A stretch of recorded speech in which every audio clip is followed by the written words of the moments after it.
বাংলাদেশে একটা অন্তর্বর্তীকালীন সরকার নির্বাচনের দেখাই মিলছে না। তাদের সাথে এত কথা বলা হচ্ছে, যুক্তির কথা বলা হচ্ছে, হ্যাঁ, কিন্তু নির্বাচনের দেখা তারা আমাদেরকে এখনো মিলাইতে পারছে না বা এখনো নির্বাচনের দিশা দিতে পারছে না। সেটা একটি বড় বিষয়। সুতরাং ওই আলোচনার মধ্যে ইচ্ছা করলে ঢুকতে পারছি না। রাজনীতির একটা অন্যতম জায়গা হচ্ছে ক্ষমতায় যাওয়া।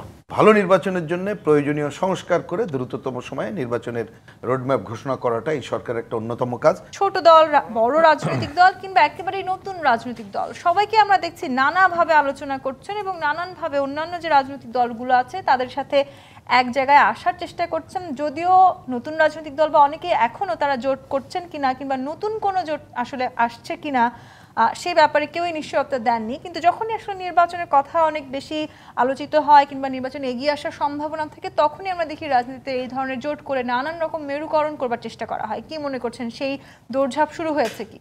দেখেন, বাংলাদেশ শুধু না, বিভিন্ন জায়গায় আমরা জানি যে একটা নির্বাচনকে সামনে রেখে এক একটা দল তারা তো রাজনীতি করে। রাজনীতির একটা অন্যতম জায়গা হচ্ছে ক্ষমতায় যাওয়া।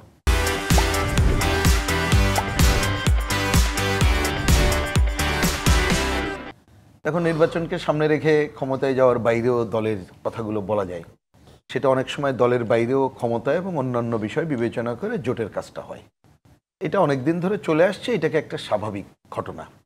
কিন্তু আপনি আজকে যখন এই আলোচনা করছেন, আজকেও আমাদের যে মূল জোট আছে বাম গণতান্ত্রিক জোট, তাদেরও একটা বৈঠক ছিল, আমাদের দলীয় মিটিং ছিল, সারাদিনই মিটিংয়ের মধ্যেও ছিলাম।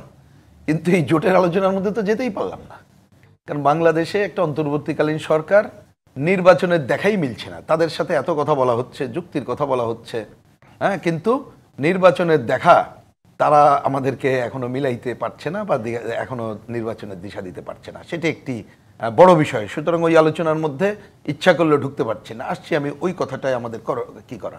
আরেকটা হচ্ছে, বরঞ্চ এই সরকার এমন এমন ঘটনা চোখের সামনে নিয়ে আসছে, তাতে করে নির্বাচন যাতে দিল্লি দুরস্তের মতো আরও দুরস্ত হয়ে যায় সেই রকম জায়গা।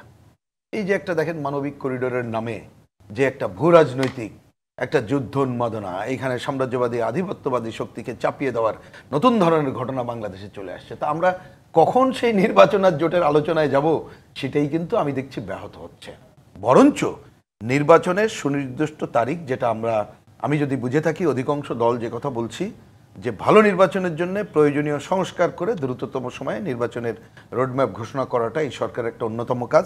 সেই কাজটা করলে আমাদের গণতন্ত্রের যে অন্যতম বিষয় এই দীর্ঘদিন ধরে ব্যাহত হয়ে গেছে, যার জন্য আমরা এই একটা বড় আন্দোলন করলাম, রক্তক্ষয়ী সংগ্রাম করলাম এবং এই শহীদের জীবন দিতে হলো, আমরা সেই পথে দলীয়ভাবে বা জোটগতভাবে এগিয়ে যাওয়ার কাজটা করতে পারতাম, সেটা কিন্তু পারছি না।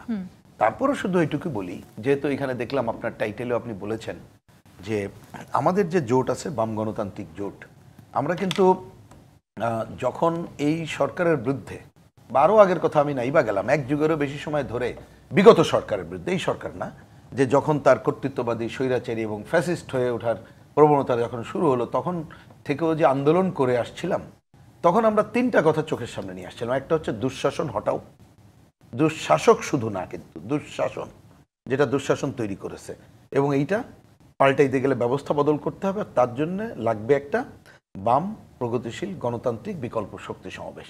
তো এখন দুঃশাসক হটেছে, দুঃশাসন কিন্তু পুরোটা হটেনি।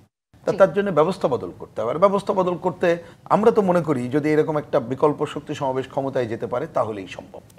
শুধু আমরা সেই জন্যই যে আমরা বরাবরই যখন নির্বাচন সামনে আসবে তার আগেও শুধুমাত্র নির্বাচন না, এখনো আমরা নানা ইস্যুতেই দেখবেন অনেক দলগুলোর সাথে ঐক্যমত্য আছে, বাম জোটের বাইরেও আমরা নানা ধরনের আন্দোলনের প্র্যাকটিস করছি এবং সেই জায়গায় আমরা এই ধরনের শক্তি সমাবেশ গড়ে তুলেই সেটা যুক্ত ফ্রন্ট হবে না মুক্ত ফ্রন্ট হবে না কি হবে, ওই নামে কিছু আসে যায় না। আমরা যে ব্যবস্থা বদলের যে জিনিসটা আমরা নিয়েছি এবং তার জন্য কি কি করা যায় এবং এই 24-এর গণ অভ্যুত্থান যে চেতনা আকাঙ্ক্ষা, সেটা যাতে সমুন্নত রাখা যায়। একই সাথে অবশ্যই, যেহেতু এই আলোচনা আসছে বলে আমাকে রিপিট করতে হচ্ছে, যে মুক্তিযুদ্ধকে কোনোভাবে বিতর্কিত না করা, মুক্তিযুদ্ধকে অপব্যবহার না করা, প্রকৃত চেতনা, এইটাকে ধরেই আমরা বিকল্প শক্তি সমাবেশ গড়ে তোলার প্রচেষ্টা গ্রহণ করছি, করব এবং ইতিমধ্যে আলোচনাও চলছে। সেটা যদি সুযোগ থাকে